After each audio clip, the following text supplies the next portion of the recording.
2025 Jeep Wagoneer S cabin air filter location and how to pull it out. It's going to be located behind the glove box.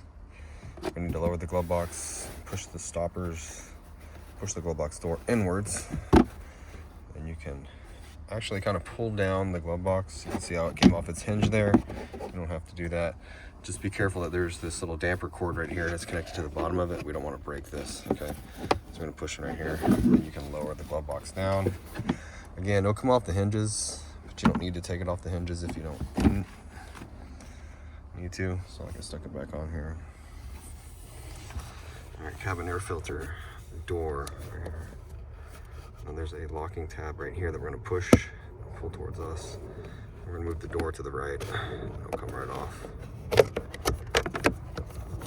This car is fairly new. We're not replacing the cabin filter today because I'm pretty sure that it's very clean.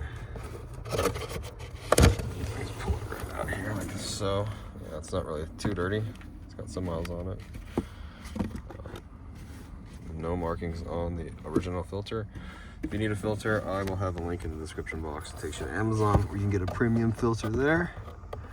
With your aftermarket filters, there will be markings on the filters that say airflow right here on the sides. Airflow is always going to be down, okay? Then you go put your new one in. All right, so this is going to need to go back on here like this. We're going to move to the left like that. Clip it on here. Tackle this glove box door. It's not going to be too bad. It's going to kind of get it to where it'll go back on. Close it, and we're all done. So I hope the video was helpful, and if it was, support the channel by hitting subscribe, hitting the like button, leave me a comment if you could.